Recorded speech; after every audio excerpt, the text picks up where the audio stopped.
एक बार एक व्यक्ति अपने बेटे के साथ पतंग उत्सव में गया। वहां लोग रंग बिरंगी पतंगे उड़ा रहे थे। आसमान में उड़ती रंग बिरंगी पतंगों को देख बेटा भी पतंग उड़ाने मचल उठा। उसने अपने पिता से कहा, पापा, मैं भी पतंग उड़ाना चाहता हूँ। प्लीज मेरे लिए एक पतंग खरीद दीजिए। बेटे की इच्छा पूरी करने पिता पास ही की एक दुकान में गया। वहां से एक सुंदर सी पतंग और डोरी वह अपने बेटे के लिए खरीद लाया। बेटा पतंग पाकर खुशी से झूम उठा। कुछ देर बाद वह भी डोर थामे पतंग उड़ा रहा था। उसकी पतंग ऊंचे आसमान में उड़ रही थी, लेकिन वह खुश नहीं था। वह चाहता था कि उसकी पतंग और ऊंची उड़े।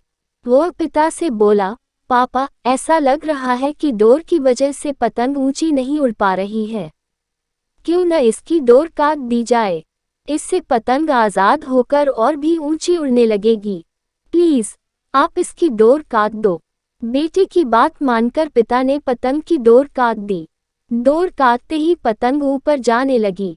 ये देख बेटा बहुत खुश हुआ, लेकिन कुछ देर बाद पतंग ऊपर जाने के बजाय नीचे आने लगी और एक मकान की छत पर जा गिरी। बेटा ये देख हैरत में पड़ गया। उसने ये सोचकर पतंग की डोर काटी थी कि पतंग आसमान में और ऊंचा उड़ने लगेगी, लेकिन वह तो नीचे गिर पड़ी।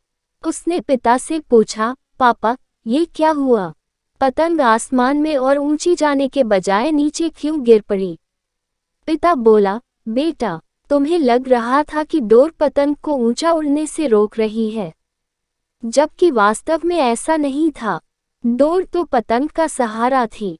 हवा की गति अनुसार तुम डोर खींचकर या उसे ढील देकर पतंग को ऊंचा उड़ने में मदद कर रहे थे, लेकिन जब डोरी रूपी सहारा कट गया तो पतंग को मदद मिलनी बंद हो गई और वह नीचे गिर पड़ी।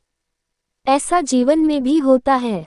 जीवन की ऊंचाइयों पर पहुंचकर हमें लगने लगता है कि परिवार, रिश्ते और दोस्त हमें बांध रहे हैं और सफलता के शिखर पर पहुंचने से रोक रहे हैं, लेकिन हम भूल जाते हैं कि वे हमें ऊंचाइयों पर ले जाने वाली डोर है।